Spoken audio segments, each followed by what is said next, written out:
आप सबका स्वागत है जीनियस एकेडमी के एक और नए और खास क्लास में। ठीक है, आज हम बात करने वाले हैं कि जो एग्जाम का प्रेशर है उसको हम किस तरीके से हैंडल कर सकते हैं और इसको हैंडल करने के साथ साथ हम किस तरीके से इस एग्जाम टाइम में अपने आप को प्रिपेयर कर सकें, ताकि जब हम एग्जाम देने जाएं तो हमारे अंदर इस बात का डर ना हो कि मैं पढ़ के नहीं आया या मुझसे ये छूट गया या मुझसे वो छूट गया। ठीक है, मैं आपको टोटल 10 पॉइंट बताऊंगा। ठीक है, और 10 पॉइंट को अगर आपने वर्ड बाय वर्ड फॉलो कर लिया, ठीक है, तो आपसे मतलब आपका जो एग्जाम का डर है ना वो बिल्कुल भी खत्म हो जाएगा। स्टार्ट करते हैं पॉइंट नंबर 1 के साथ।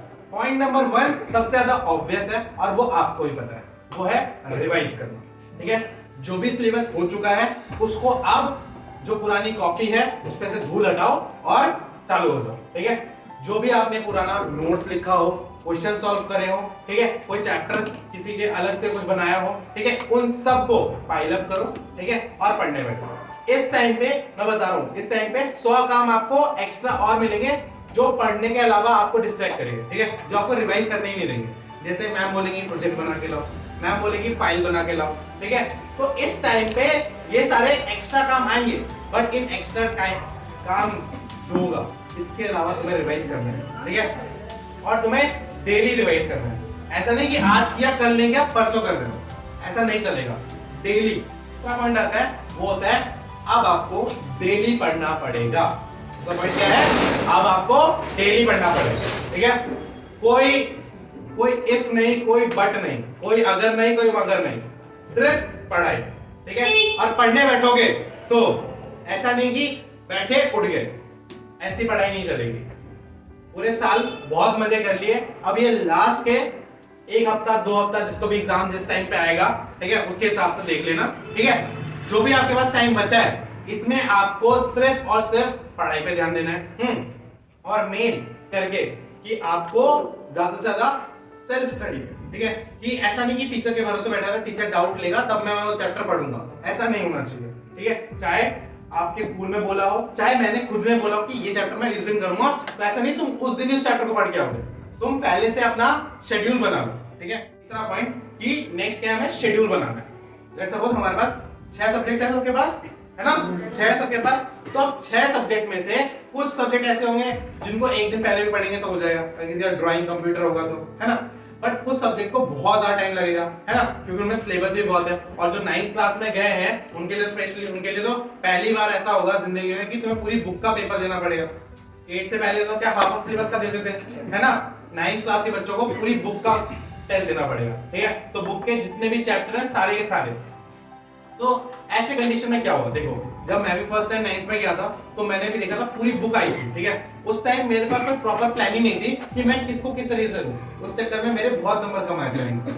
ठीक है, और 9th में ऑब्वियस है इस बात से कि बच्चों के नंबर कम होंगे, क्योंकि उनका जो पैटर्न है वो सडनली चेंज हो जाता है। पहले हम हाफ सिलेबस की तैयारी करते थे, हाफ सिलेबस का पेपर दिया खत्म, भूल गए। ठीक है, फिर हाफ सिलेबस आया उसका पढ़ा खत्म, भूल गए। ठीक है, बट अब 9th में क्या हुआ, हाफ का पहले हो गया, अब कंप्लीट होगा। ठीक है, तो इसलिए आपको एक शेड्यूल की बहुत ज्यादा जरूरत है। शेड्यूल इन द सेंस कि आप किस दिन किस सब्जेक्ट का कौन सा चैप्टर पढ़ोगे।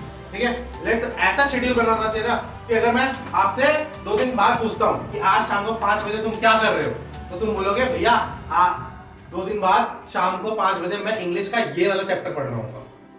ऐसा शेड्यूल होना चाहिए, और ये शेड्यूल सिर्फ पेपर में नहीं होना चाहिए, जो तुमने लिखा है वो तुम्हें फॉलो करना पड़ेगा। ठीक है, और एक एक चैप्टर करके खत्म करते जाओ। ठीक है, जब तुम सोचोगे कि एग्जाम के एक दिन पहले पढ़ूंगा, ठीक है, उस पढ़ाई का कोई फायदा नहीं है। ठीक है, फिर उस पढ़ाई का क्या होगा कि जो तुम्हें आते हुए क्वेश्चन है ना वो भी तुम छोड़ के आओगे। पिछली बार हुआ था जब मैंने मिड टर्म वाला टेस्ट लिया था, हुआ था ना, छोड़े थे ना क्वेश्चन जो बीच में तुम्हें आते हुए, वो भी क्योंकि तुमने एक दिन पहले पढ़ाई करी थी। अब लेट्स सपोज तुम्हारे पास अभी टाइम है 1-2 हफ्ते का, तो अपने आप को उस हिसाब से प्रिपेयर करो, जो सब्जेक्ट तुम्हारा सबसे ज्यादा वीक है उस पे काम करो। ठीक है, ये है तुम्हारी, ठीक है, क्या है कि तुम्हें उस सब्जेक्ट पे सबसे पहले काम करना है जो तुम्हारा वीक है। ठीक है, लेट्स सपोज तुम्हारा मैथ सब्जेक्ट वीक है, ठीक है, बट मैथ के कुछ चैप्टर तुम्हें बहुत अच्छे से आते हैं, तो पहले उन चैप्टर को करना है। ठीक है, वीक में भी पहले क्या करना है, उन चैप्टर्स को करना है जो तुम्हारा बिल्कुल स्ट्रांग है, क्योंकि मैथ के साथ एक साइकोलॉजी ये होती है, जब आपसे एक बार क्वेश्चन सॉल्व होने लगता है ना, फिर आपसे बड़े बड़े क्वेश्चन सॉल्व होने लगते हैं। बट अगर आपने पहला ही क्वेश्चन ऐसा उठा लिया जो आपसे सॉल्व नहीं हो रहा ना, उसके बाद आपने सोचा दूसरे क्वेश्चन पे लूंगा, तो दूसरा क्वेश्चन भी सॉल्व नहीं होगा। तो मैथ में जब भी तुम मैथ की बुक खोलोगे, पहले उन क्वेश्चन को ट्राई करो जो तुम्हें अच्छे से आते हैं, उससे तुम्हें कॉन्फिडेंस मिलेगा, ठीक है, कि मैं मैथ के क्वेश्चंस को कर सकता हूं या कर सकती हूं, ठीक है। फिर उसमें क्या है कि तुम्हें प्रॉपर स्लीप लेनी है, ठीक है। ऐसा नहीं कि पेपर के डर से सोई ना, ठीक है, रात के 12, 1, 2 बजे तक पढ़ते जा रहे हो और सुबह फिर 5 बजे उठ जा रहे हो, तो लगता तो नहीं है तुम पढ़ोगे इतना। फिर भी क्या है कि 8 घंटे एटलीस्ट सोना है, ठीक है। अपने 8 घंटे का शेड्यूल बना लो, इसके बीच में मुझे सोना है, ठीक है।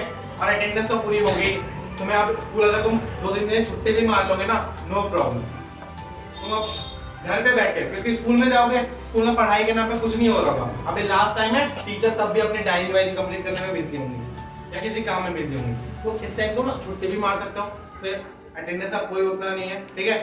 छुट्टी मारो, घर पे बैठो, बट जिस दिन छुट्टी मारोगे उस दिन तुम्हारी पढ़ाई होनी चाहिए। ऐसा नहीं कि छुट्टी मारी है, यूट्यूब देख रहे हो, ये देख रहे हो, वो देख रहे हो, ठीक है। उसके बाद जो नेक्स्ट स्टेप है, ठीक है, पॉजिटिविटी नंबर क्या था? 6 स्टेप ये है कि सब्जेक्ट वाइज वर्क करते हैं, ठीक है। 6 स्टेप मैं दूंगा साइंस के लिए। तो लेट्स सपोज साइंस का है, साइंस में भी बहुत सारे चैप्टर है, ठीक है। साइंस एक ऐसा सब्जेक्ट है ना जिसमें तुम खुद से आंसर लिख सकते हो, खुद से इन द सेंस कि अगर तुम्हें कोई कॉन्सेप्ट समझ में आ गया और उस कॉन्सेप्ट से क्वेश्चन पूछ लिया, तो अगर तुम्हें सेंटेंस बनाने आते हैं हिंदी इंग्लिश में, ठीक है, तो तुम उस क्वेश्चन को कर सकते हो, ठीक है। तो साइंस के लिए टिप रहेगी, तुम जो एनसीईआरटी के चैप्टर्स दे रखे हैं ना, छोटे छोटे चैप्टर्स हैं, उनको अच्छे से रीड करो, क्या करो, अच्छे से रीड करो, और जो उनकी बैक एक्सरसाइज है उनको सॉल्व करो। 9th क्लास के लिए जो नोट दे रखे हैं मैंने, ठीक है, उनको सॉल्व करो। अब वो सबसे इंपॉर्टेंट है, ठीक है, इससे इंपॉर्टेंट है कुछ नहीं, वो है आपके प्रीवियस ईयर क्वेश्चन पेपर, ठीक है। जो हमारा बोर्ड है सीबीएसई, ये जाना जाता है अपने रिपीटेड क्वेश्चन की वजह से, ठीक है। कुछ क्वेश्चन ऐसे हैं जो सीबीएसई में बस उसमें क्या करता है, राम की जगह शाम कर देगा, ठीक है, 10 की जगह 20 कर देगा, क्वेश्चन वही आएगा। इस तरीके से सीबीएसई क्वेश्चन चेंज करती है, ठीक है। तो अगर तुम प्रीवियस ईयर क्वेश्चन जितने कर पाओगे उतने करो, ठीक है। इससे क्या होगा, इससे 2 फायदे होंगे। एक तो अगर रिपीटेड क्वेश्चन है वो तो कर लोगे, ठीक है। साथ में जब तुम एक पेपर सॉल्व करते हो ना जो पहले आ चुका है और उसको तुम अच्छे से सॉल्व करते हो, उससे तुम्हारे अंदर जो कॉन्फिडेंस होता है ना, वो नेक्स्ट लेवल पे पहुंच जाता है, ठीक है। तो previous year question I think 7th और 8th क्लास का जो है वो मिलना थोड़ा मुश्किल होगा, ठीक है, बट ढूंढोगे तो मिल जाएगा। या जो तुम्हारे मॉडल टेस्ट पेपर्स आते हैं ना, स्कूल से देते हैं, है ना, उनको लो, या प्रीवियस ईयर उनको देखो, जो भी है उनको देखो। बट 9th क्लास का तो आता है, 9th क्लास की बुक भी आती है अध्ययन की, ठीक है, उसमें सारे प्रीवियस ईयर के क्वेश्चन होते हैं, उनको पढ़ सकते हो, ठीक है। ये प्रीवियस ईयर वाली स्ट्रेटेजी ना, आईएएस आईपीएस का एग्जाम होता है, इसमें भी सरकारी एग्जाम्स होते हैं उनमें भी, ठीक है, जितने बड़े से बड़े एग्जाम सब में प्रीवियस ईयर बहुत इंपॉर्टेंट होता है, ठीक है। तो स्कूल लेवल है उसमें भी बहुत इंपॉर्टेंट है, ठीक है। नेक्स्ट कितने नंबर 8 जो है वो है कि आपको स्किप नहीं करना। अब भैया तुम बोलोगे भैया क्या स्किप नहीं करना, ठीक है। स्किप तुम्हें क्या नहीं करना कि जो तुम्हारी डेली लाइफ है, ठीक है, उसमें जो तुमने पढ़ाई के लिए क्वेश्चन दे रखे हैं, ठीक है, एक दिन ऐसा भी आएगा 2 हफ्तों में, ठीक है, ट्राई करो उस दिन को मत आने दो कि तुम्हें उस दिन पढ़ने का बिल्कुल भी टाइम नहीं मिला, या तुम्हारा मन नहीं किया, या तुम्हें कहीं किसी काम से जाना पड़ गया, ठीक है, उस चक्कर में तुम्हारी पढ़ाई नहीं हुई, तो उन सब चीजों को स्किप करना है, ठीक है। उन सब चीजों को करना है, स्किप करना है, ठीक है। मम्मी अगर कोई काम बोलती है तो मम्मी बोलो मम्मी अभी पढ़ रहा हूँ या मैं पढ़ रही हूँ, ठीक है, मुझे जब मेरा पढ़ाई हो जाएगा तब मुझे पता, ठीक है। 1 हफ्ते की बात है, 1 हफ्ता पढ़ लो, नंबर अच्छा देंगे, परसेंटेज हो जाएगी, बस, ठीक है। इसको ये क्योंकि पूरे साल भर तो पढ़ाई करी है हमने, ठीक है। अब जिसने नहीं करी उसको पता है, ठीक है, जिसने नहीं करी उसको नेक्स्ट क्लास में प्रॉब्लम होगी, बट जिसने करी है एक हफ्ता और है, पढ़ लो, फिर तुम नई क्लास में पहुंच जाओगे, ठीक है। तो हमारी ये थी कि आपको अपने फोन और ऐसे किसी भी तत्व एलिमेंट या पदार्थ को अपने से दूर रखना है जो आपको अपनी तरफ आकर्षित करती है, ठीक है। जैसे कि फोन हो गया, टीवी हो गया, दोस्त हो गया, सबसे दूर चला जाना है, ठीक है। और अगर दूर नहीं जा पा रहे हो तो अपने फोन दोस्त सब मेरे पास जमा करवा जाओ, उनको तिजोरी में बंद कर दो, ठीक है। क्योंकि जब आप पढ़ने बैठोगे, ठीक है, और तभी पूरी दुनिया को आपकी याद आएगी, ठीक है। कभी रिति की दोस्त को कॉल करेगी, रिति कहाँ है तू, प्रोजेक्ट बनाना है। निकिता ऑनलाइन आ जाएगी, ठीक है। शुभम बोलेगा फ्री फायर खेलना है, सागर बोलेगा फेसबुक चलाना है, ठीक है। आशीष बोलेगा मुझे यूट्यूब पे वीडियो बनाना है, ठीक है। ऐसे ऐसे बहुत सारे एग्जाम्पल है जो तुम्हें खुद भी पता है कि तुम क्या करते हो फोन के साथ, ठीक है।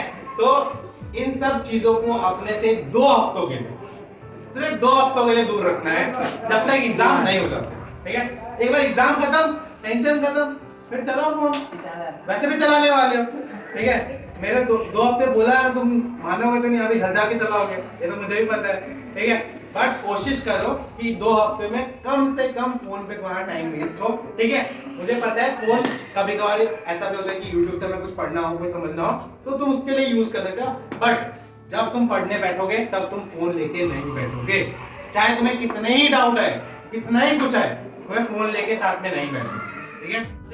रहेगी ये कि जो भी आपके अंदर डर है, ठीक है, स्ट्रेस है, ठीक है, और जो भी ऐसे ख्याल आ रहे कि मैं फेल हो जाऊंगा, मैं फेल हो जाऊंगी, ठीक है, इन सबको फेंक दो, ठीक है। कोई फेल नहीं होगा, कोई यो नहीं होगा, सब पॉजिटिव सोचो, ठीक है। बिल्कुल एकदम माइंड को फ्रेश करके, ठीक है। पढ़ने बैठोगे ना तो ऐसे नहीं कि तुम स्ट्रेस लेके पढ़ रहे हो कि मैथ्स में 16 चैप्टर बाकी है, ऐसे नहीं पढ़ो। ऐसे सोचो मैथ में सिर्फ 16 ही तो चैप्टर है, ठीक है। इस तरीके से सोच के पढ़ना है, ठीक है। और इस चीज को जब तक तुम प्रिपरेशन करोगे और जिस दिन तुम एग्जाम दोगे उस दिन तक ऐसे रखना है अपने माइंड में, क्योंकि जितना तुम्हारा माइंड शांत होगा उतना ही तुम अच्छे से चीजों को समझ पाओगे, और जितना तुम जल्दी करोगे, जितना तुम डरोगे, उतना ही वो चीज तुम्हारे सर के ऊपर से चली जाएगी, ठीक है। तो ये 10 बातें थी मेरी तरफ से जो आप वो फॉलो करनी है। और कैसे फॉलो करनी है, वर्ड बाय वर्ड, जैसे मैंने बोला है वैसे करो, ठीक है। कुछ चीजें होंगी जो फॉलो करना जैसे मैंने बताया वैसे फॉलो नहीं कर पाओगे, फिर भी जितनी भी चीजें मैंने बताई है वैसे फॉलो करने की कोशिश करो, ठीक है। आप सबको आपके एग्जाम के लिए ऑल द बेस्ट, ठीक है। और अगर कभी भी कोई डाउट होगा तो मैं हूँ, ठीक है। रात के 12 बजे कॉल करके भी पूछ सकते हो भैया मुझे ये डाउट है, ठीक है। चलो थैंक यू, ओके।